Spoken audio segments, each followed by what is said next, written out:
So hi hello வணக்கம் and welcome. இது நம்ம சேனல் நம்ம பேசுவோம். நேற்று நைட்ல இருந்து எல்லாருக்குமே அந்த ஒரே சாங் வைப் தான். சேட்டன் வந்தல்லே தேட்டச்சையா வந்தல்லே அப்படின்னு திரும்பவும் அது யூடியூப்ல ட்ரெண்ட் ஆயிடுச்சு. ஸோ அந்த மாதிரி ஒரு நாக்கு, வேற லெவல் நாக்கு சஞ்சு சாம்சன் கிட்ட இருந்து அப்படியே இந்தாங்கப்பா செமிஃபைனல்ல போயிட்டு நீங்க பாத்துங்க இதுக்கு மேல அப்படின்னு சொல்லிட்டு அந்த மாதிரி கொடுத்துட்டு எடுத்துட்டு போய் நான் வந்து ஆக்சுவலா எக்ஸ்பெக்ட் பண்ணவே இல்லை. ஹார்ட் கோர் சஞ்சு ஃபேன்ஸ் எல்லாம் இங்க இருக்காங்க. நம்ம பாரதியே இருக்காரு. So hi Bharathi, welcome back. So Hi Ravi. First அந்த சஞ்சு சாம்சன் நாக்கு வந்துட்டு நீ எப்படி பாக்குற? நேற்று ஆக்சுவலா நான் எக்ஸ்பெக்ட் பண்ணல, பட் நல்லா ஸ்டார்ட் பண்ணுவாருன்னு தெரியும். பட் இருந்து முடிச்சு கொடுப்பாருன்னு நான் எக்ஸ்பெக்ட் பண்ணல. ஃபர்ஸ்ட் அவருடைய நாக்கு வந்துட்டு எப்படி நீ பாக்குற? எப்படி இருந்தது உனக்கு பார்க்கும்போது? அவரோட நாக்கு வந்து ஒரு ஆர்ட் மாதிரி நான் பாக்குறேன். ஒரு ஆர்ட் எப்படி வரைவாங்க, ஒரு படம் எப்படி வரைவாங்க, இல்ல ஒரு படம் எப்படி டைரக்ட் பண்ணுவாங்க, இல்ல ஒரு விஷயம் வந்து எப்படி கிரியேட்டிவா இருக்கிறவங்க எப்படி பண்ணுவாங்களோ அந்த மாதிரி வந்து ஸ்டெப் பை ஸ்டெப்பா வந்து அந்த இன்னிங்ஸ் அவர் பில்ட் பண்ணி இது பண்ணதை வந்து நான் ஒரு ஆர்ட்டா பாக்குறேன். அதுதான் என்னோட இனிஷியல் ஹார்ட்டா? ஓகே. ஆமா. So heart of the innings, heart of the innings ரெண்டுமே அதுதான் நினைக்கிறேன். மியூட்ல இருக்கேன். பாரதி அப்படியே அந்த அவருடைய ரன்ஸை கொஞ்சம் பிரேக் டவுன் பண்ண நீ பார்த்துருப்ப. ஆல்மோஸ்ட் 200 ஸ்ட்ரைக் ரேட்ல வந்து அடிச்சாரு. செஞ்சுரி வரல, அது ஓகே பரவாயில்ல. பட் ஏன்னா ரன்ஸ் கிடையாது. ஸோ அந்த இன்னிங்ஸை பிரேக் டவுன் பண்ணா அவருடைய வேகன் வீல் நம்ம கொண்டு வரலாம். நீயும் அது எக்ஸ்பிளைன் பண்ணு எங்களுக்கு. ஸோ இந்த வேகன் வீல் நீ பார்த்து அவர் எப்படி இந்த மேட்ச்க்கு ஏதாவது ஸ்பெஷலா பண்ணியிருக்காரா, இல்லை யூஸ்வலா அவர் இப்படிதான் ஆடுவாரா இந்த வேகன் வீலுக்கு ஏற்ற மாதிரி? ஸோ நீ வேகன் வீல் அதை பத்தி கேட்குற. ஸோ நம்ம அவர் எப்படி ரன்ஸ் வந்து எவ்வளவு ஸ்கோர் பண்ணியிருக்காரு, அவருடைய அந்த ஏரியா ஆஃப் த ஹிட்டிங்ஸ் வந்து பார்க்கும்போது, ஸோ நீயுமே அந்த அந்த கிராஃபிக்ஸ் கார்டு வேகன் வீல் ஷேர் பண்ணியிருந்தேன். நம்ம வியூவர்ஸ்க்கும் அதை வந்து கீழே காட்டுவோம்.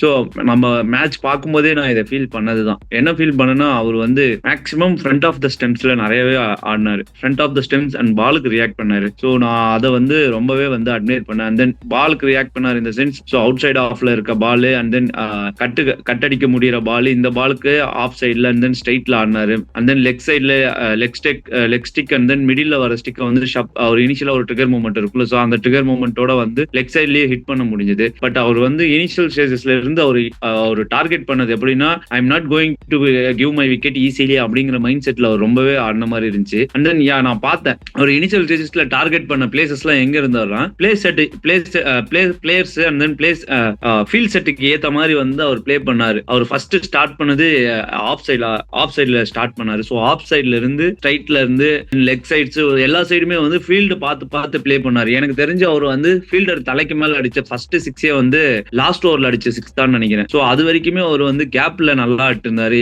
ஈவன் சிக்ஸ் அடிச்சா கூட ரெண்டு ஃபீல்டர்ஸ்க்கு நடுவுல தான் போயிட்டு இருந்துச்சு. ஸோ அவ்வளோ அக்யூரேட்டா ஆனாரு. அவரோட கண்ட்ரோலபிள் இன்னிங்ஸா நான் இது ரொம்பவே வந்து ரேட் பண்றேன். நீ சொன்ன மாதிரி வந்து அவர் வந்து 296 நம்ம வந்து 296 வந்து டார்கெட் பண்ணோம். அவரோட ஸ்ட்ரைக் ரேட் வந்து 294 இருந்தது. ஸோ இந்த 296ல அவர் வந்து 196 நம்ம டார்கெட்டை வந்து சேஸ் பண்ணிட்டு இருந்தோம். அதுல 194 வந்து அவர் வந்து 194 ஸ்ட்ரைக் ரேட்ல விளையாடுனது எப்படி இருந்துச்சுன்னா, அவர் வந்து ரொம்ப கிளீனாவே முடிவு பண்ணிட்டாரு.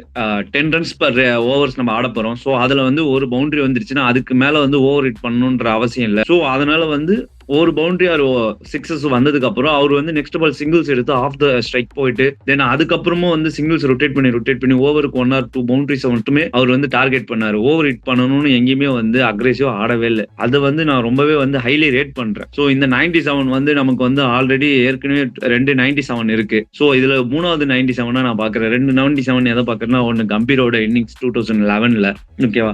ஸோ இது அதே அந்த ஜிஜி அவருடைய அந்த இன்னிங்ஸ் மாதிரி தான் நான் எதையுமே வந்து பாக்குறேன். ஸோ அந்த 97 ரன்ஸ் அவர் ஸ்கோர் பண்ணதும். ஸோ நீ இந்த மேட்ச் பார்த்துட்டு இருந்தல்ல, ஸோ அவர் வந்து எவ்வளவு அழகா விளையாடினார் நீ நினைக்கிற?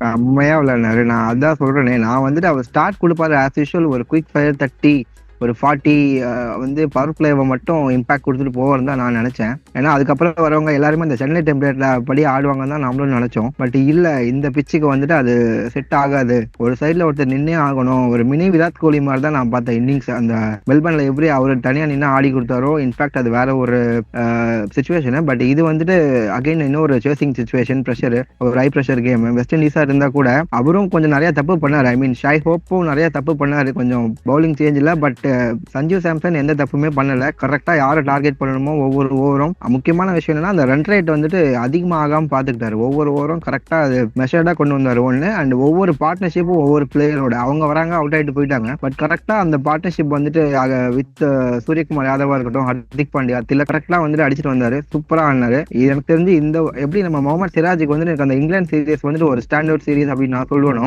அதே மாதிரி சஞ்சு சாம்சனுக்கு இந்த ஒரு நாக் வந்து ஸ்டாண்ட் அவுட் பா. இதுக்கு மேல இவருக்கு வந்துட்டு அந்த ஒரு ஸ்டார்டிங் கெப்பாசிட்டி மட்டும் தான் இருக்கு, இல்ல ஒரு மேட்ச் அடிப்பாரு கன்சிஸ்டன்சி இருக்காது அந்த மாதிரிலாம் சொல்ல முடியாது. Sanju truly arrived. இதுக்கு மேல அவர் இங்க இருந்து அடுத்த ஸ்டேஜுக்கு தான் போவார். லைக் ஒரு இந்தியன் கேப்டனாவோ இல்ல சிஎஸ்கே கேப்டனாவோ அந்த மாதிரி தான் அந்த ஸ்டேஜுக்கு தான் போவாருன்னு நான் நினைக்கிறேன். கேப்டன்சி பத்தி எனக்கு தெரியல, ஆனா வந்து சஞ்சு சாம்சனோட பேட்டிங் வந்து நான் திரும்பவும் என்ன சொல்ல வரேன்னா, இந்த கேமை நான் முடிச்சு தரேன் அந்த மைண்ட் செட்ல தான் அவர் இறங்கின மாதிரி இருந்துச்சு. அவர் என்ன நினைச்சாரோ அதை அச்சீவ் பண்ணிட்டாரு.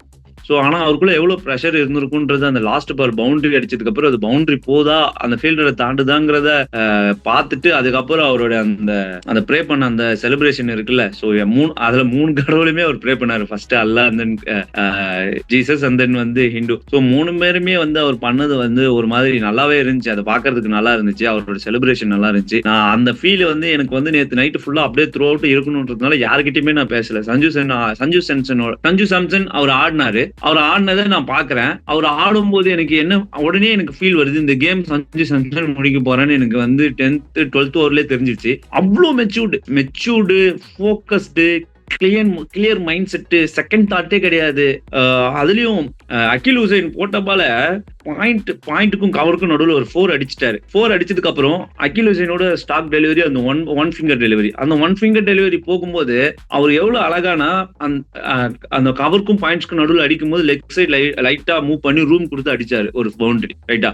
ஸோ அதுக்கப்புறம் இந்த 1 ஸ்டாக் டெலிவரி லெக் சைட் தான் வரப்போதுன்னு ஒன்னே ஸ்டேபிளா அந்த லெக் சைட்ல இருந்து எங்கேயுமே மூவ் பண்ணலாம். அங்க இருந்து ஸ்வீப் பண்ணி ஃபிளிக்னு நினைக்கிறேன் தூக்கி லெக் சைட்ல ஒரு 6. நான் வந்து ஆஹா தலைவன் நம்ம கமெண்ட்ரியில கூட பார்த்தோம் அடுத்து என்ன போட போறாங்கன்றது அவனுக்கு கிளீனா தெரிஞ்சிருக்குன்னு. அண்ட் தென் மேல போட்டா எதை பத்தியுமே கவலைப்படாம நீட்லி ஒரு ட்ரிபன் ஸ்ட்ரைக் ஆடிட்டு ஒரு சிங்கிள்ஸ் எடுத்துட்டு போயிட்டே இருந்தாங்க. அதை பார்க்கும் போதெல்லாம் எனக்கு எக்ஸ்ட்ரா நிறைய இருந்துச்சு. இன்னொன்னு சொல்லணும்னு பார்த்தா 6வது ஓவர்ல வந்து ஒரு பிளாட் பேட்டட் பவுண்டரி ஸ்டேட்ல அடிப்போம். கிராஸ் பேட்டர் ஸ்டேட் பேட் கிடையாது, பட் கிராஸ் பேட்டர்ல பிளாட்டா அடிப்போம் ஒரு 4. அந்த 4 அடிக்கும் போது அந்த ஃபீல்டர் வந்து தடுக்கிறதுக்கு எந்த சான்சஸுமே இருக்காது. ஒரு பவர் ரேட்டிங் மாதிரி இருக்கும்.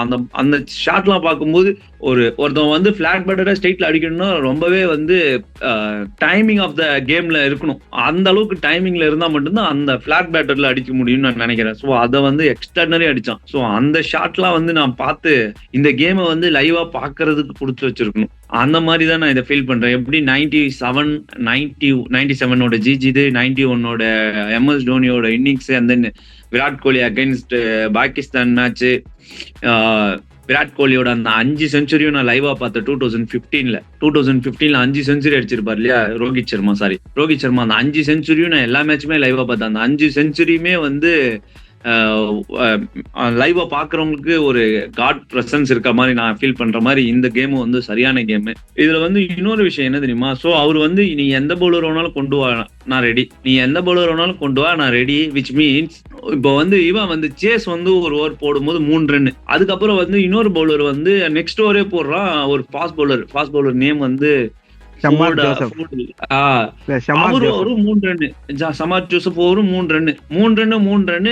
Never worried about the strike rate. இல்ல அந்த 2 ஓவர் ரன் வரலங்கிறத பத்தி யோசிக்கவே இல்லை. ஃபர்ஸ்ட் ஓவர் போறியா ரைட், நான் நான் பாத்துக்கிறேன். அடுத்த ஓவர் சேஸ் வந்து 17 ரன்னும் சமாத் ஜோசப் 15 ரன் அடிச்சது இருந்துச்சு பாரு நெக்ஸ்ட் ஓவர்ல. எனக்கு வந்து ஓகே இவங்க கேம ரொம்ப சூப்பரா புரிஞ்சுக்கிட்டாங்க இல்லையா. அது நான் பார்க்கும்போது வந்து செம்மையா இருந்துச்சு. ஒரு எண்டுல வந்து திலக் வர்மா ஆடினது வந்து திலக் வர்மாவோட அந்த கேட்ச் மட்டும் பிடிக்கல அப்படின்னா மேட்ச 18 ஓவர்லயே நம்ம முடிச்சுட்டு போயிருப்போம். யார் ஒன்னாலும் வாங்க, யார் ஒன்னாலும் போங்க, ஒரு எண்டு என்னோட இது, அங்க இருந்து நான் மேட்ச முடிக்க போறேன் அந்த மைண்ட் செட்ல தான் இருந்தாரு. அந்த செலிப்ரேஷன் சொல்லும் போது எனக்குமே வந்துட்டு அந்த செலிப்ரேஷன் ஒரு சைன் ஆஃப் ரிலீஃப் மாதிரி தான் தெரிஞ்சது. எப்படி அந்த Rohit Sharma world cup win பண்ணதுக்கு அப்புறம் தலையில போட்டு அடின்னு அடிப்பாரு ஒரு ரிலீஃப், அதே மாதிரி தான் எனக்கும் தெரிஞ்சது.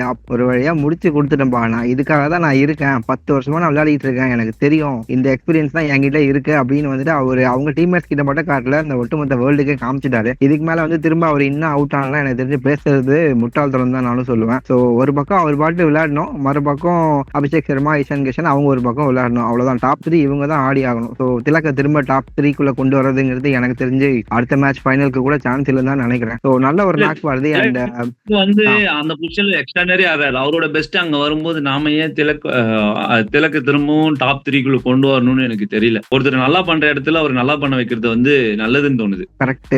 என்னன்னா அதுதான் அந்த அந்த ஸ்பின் த்ரெட் வந்துட்டு ஆல்மோஸ்ட் போயிடுது. அவர் இறங்குற டைம்ல வந்து ஒரு டெத் ஓவர் கிட்ட வந்துடுறாரு ஆல்மோஸ்ட் 15 to 16ல. ஸோ ஸ்பின் போட்டு முடிச்சிடுறாங்க. அண்ட் ஃபாஸ்ட் பாலர்ஸ் தான் மீதி இருப்பாங்க. ஸோ வந்து கரெக்டா நேற்று மேட்ச் வந்து அடிச்சாரு.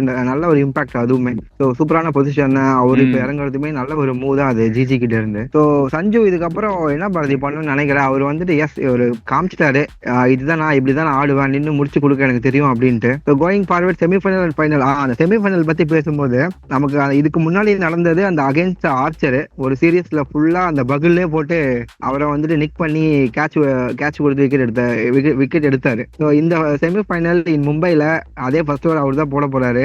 தனியா பிளான் பண்ணுமா சஞ்சு, இல்ல இப்ப இருக்கிற ஃபார்ம்ல நீ யார் வேணா வந்து போடுங்க, நான் இப்படிதான் ஆடுவேன்ற மாதிரி இருப்பாரா? இல்ல இது நான் அப்படி யோசிக்கவே மாட்டேன். அந்த மாதிரியான பால் வந்து வெஸ்ட் இண்டீஸ் கிட்ட இருந்து வரல நேத்து. நான் அதை வந்து அட்வான்டேஜா பாக்குறேன். ஒருவேளை நேத்து சஞ்சு சாம்சன் இருந்த மைண்ட் செட்டுக்கு அந்த மாதிரியான டெலிவரிஸ் வந்திருந்தாலும் நேத்து அவர் சூப்பரா ஆடி இருப்பார்.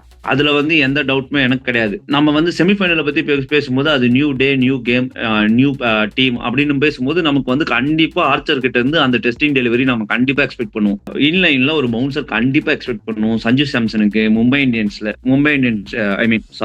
மும்பைல மேட்ச்னும் போது ஸ்கொயர் லெக் வச்சுட்டு லெக் சைட்ல ரெண்டு ஃபீல்டரை வச்சுட்டு கண்டிப்பா அந்த பால் போடதான் போவாங்க. சஞ்சு சாம்சன் அதை ஆடுறதுக்கு ட்ரை பண்ணணும்னு வைக்கதான் போறாங்க. சோ என்ன கேட்டா சஞ்சு சாம்சன் கொஞ்சம் உள்ள இன்லைன்ல வந்து அதை வந்து ஸ்கொயர் லெக் ஆட வச்சா ஃபைன் லெக் மேல அடிக்கணும். கொஞ்சம் நீ வந்து லைன் ஆஃப் த பால் வந்துட்டேன்னு வச்சுக்கேன். ஸோ நான் இப்போ நான் எப்படி இருக்குன்னா, எனக்கு வந்து நான் ஓபன் பண்ணிட்டு இருக்கேன். எனக்கு வந்து மிடில் ஸ்டிக்ல வந்துச்சுன்னா நான் கொஞ்சம் மூவ் பண்ணுனா அது லெக் ஸ்டிக் மைண்ட் செட் தான் எனக்கு. ஓகேவா, நான் லெக் ஸ்டிக் கார்டு எடுக்கிறேன். பால் வந்து மிடில் ஒரு பவுன்சர் போடுறான், நான் ஒரு ஸ்டிக்கு முன்னால மூவ் பண்ணா இப்ப எனக்கு அது லெக் சைடு. அங்கிருந்து நான் சும்மா புல் ஷாட் அடிச்சு நான் ஸ்கொயர் லெக்ல அவுட் ஆகிறதுக்கு நான் இன்னும் கொஞ்சம் ஹிப்பை ரொட்டேட் பண்ணனா ஃபைன் லெக்ல எனக்கு அது 6 கிடைக்கும். ஸோ அந்த மாதிரி ஒரு 2-3 பவுன்சர்ஸ் வந்து அவர் ஹேண்டில் பண்ணலாம். இல்லைன்னா குவைட்டா ஆர்ச்சர் இப்ப என்ன 2 பவுன்சர் போட முடியுமா, போட்டு போகணும், விட்டுட்டு மேல போடுறப்ப டெலிவரிக்கு ரெடியா இருந்தாருன்னா அடிச்சு தும்சம் பண்ணிக்கலாம். ஆர்ச்சரோட இங்க இப்ப நம்ம ஆர்ச்சர் மட்டும்தான் அந்த டெலிவரி போடுவாருன்னு நம்ம யோசிக்கிறோம். அதர் பவுலர்ஸ் போட்டாலுமே கூட ஆர்ச்சரோட ஃபாஸ்ட் தான் வந்து இம்பாக்ட் பண்ணணும்னு நான் யோசிக்கிறேன். ஸோ அப்படி பார்க்கும்போது ஆர்ச்சரோட 4 ஓவர் 35 ரன் ஆடிட்டு போயிடலாம். அது எந்த விதத்திலுமே இம்பாக்டா இருக்கும்னு எனக்கு தோணல. அது இல்லாம ஆர்ச்சர்லாம் வந்தா எதை பத்தி யோசிக்காம சஞ்சு வந்து ஸ்ட்ரைக் எடுத்துட்டு நான் ஸ்ட்ரைக்கர் போயிட்டு அவர் ரிலீஃபா ரிலாக்ஸ்டா விளையாடலாம். அன்டில் லாஸ்ட் 20 ஓவர் இருக்கிற வரைக்கும் சஞ்சு உள்ள இருந்தா ரன் வரும். அது வந்து நம்ம எல்லாருக்குமே அவர் ப்ரூவ் பண்ணிட்டாரு. அதே தாட் தான் எனக்குமே. ஆர்ச்சர் வந்துட்டு அந்த ஈகோ எதுவுமே பார்க்காம நீ போடுறியா, நான் உனக்கு ரெஸ்பெக்ட் கொடுக்குறேன் அப்படின்னு ஆடிட்டு அந்த பக்கம் வந்துட்டு ஒரு 2-3 ஓவர் கழிச்சு அதுக்கப்புறம் அவர் அடிக்க ஸ்டார்ட் பண்ணி இந்த மேட்ச் பண்ணி அடிக்க ஸ்டார்ட் பண்ணா செம்மையா இருக்கும். ஸோ அதுதான் அவர் பண்ணுவாரு நான் ஆசைப்படுறேன். இல்லைன்னா அவர் வேற ஏதாச்சும் ஒரு டாக்டிக் போட்டு அவரே வந்துட்டு தனியா ஒர்க் பண்ணி அடிச்சாலும் ஆச்சரியப்படுறதுக்கு இல்ல. ஷார்ட் பால் போடுறியா, நான் ரெடியா இருக்கேன் அப்படின்ற மாதிரி. ஸோ அது நம்ம பார்ப்போம் வெயிட் பண்ணி. அண்ட் இன்னொரு விஷயம் வந்து எஸ் செமிஃபைனல் போயிட்டாங்க. அது நம்ம செமிஃபைனல்ல அந்த மேட்ச் தனியா ப்ரிவியூ பண்ணும்போது நம்ம இன்னும் டீடைலா பேசுவோம் அதை பத்தி. அண்ட் இந்த சஞ்சு பாரதி என்னன்னா அந்த கேரளால இருந்து எனக்கு தெரிஞ்சு எஸ் இதுக்கு மாதிரி ஸ்ரீசாந்த் வந்து ஆடி இருக்காரு இந்தியாவுக்கு. அவர் ஒரு சூப்பர் ஸ்டார் தான். நடுவில் கொஞ்சம் பிரச்சனையாச்சு, இட்ஸ் ஓகே, அது முடிஞ்சது. அண்ட் சஞ்சு இப்போ நமக்கு தெரிஞ்ச ஒரு சவுத் இந்தியாலே, கேரளா மட்டும் இல்ல சவுத் இந்தியாலே ஒரு பிக்கஸ்ட் சூப்பர் ஸ்டார் ஆயிட்டாரு. எங்க சென்னையில மேட்ச் நடந்து சஞ்சு இஸ் பிளேயிங் சொன்னாலும் சரி, இல்ல திருவனந்தபுரம் சஞ்சு இஸ் பிளேயிங் அப்படின்னா ஒரு சவுண்ட் வருது, விசில் பறக்குது. அந்த அளவுக்கு ஒரு ஃபேமஸா வந்துட்டாரு. அண்ட் இதுக்கப்புறம் நிறைய பிளேயர்ஸ் கண்டிப்பா கேரளால இருந்து வருவாங்கன்னு நான் நினைக்கிறேன். சஞ்சுவோட அந்த ஃபேண்டம் வந்து எந்த அளவுக்கு அவருக்கு ஹெல்ப் பண்ணிருக்கா, சஞ்சுவோட அந்த கிரேஸ் இந்த ஒரு நாக்குக்கு. சஞ்சுக்கு ஒரு ஃபேண்டம் கிரியேட் ஆயிருக்குன்னா சஞ்சுவோட அது வந்து நான் எப்படி பாக்குறேன்னா, சிலர் வந்து அக்ரெஷன்ல வந்து ஃபேண்டம் கிரியேட் பண்ணிருப்பாங்க. லைக் விராட் கோலி மாதிரி கேம் அப்படிதான் வந்து பேசணும், கேம் அக்ரெஷன். சிலர் வந்து ஹிட்டிங்ல லைக் ரோஹித் சர்மா மாதிரி ஹிட்டிங்ல வந்து ஃபேன்ஸை வந்து சம்பாதிச்சிருப்பாங்க.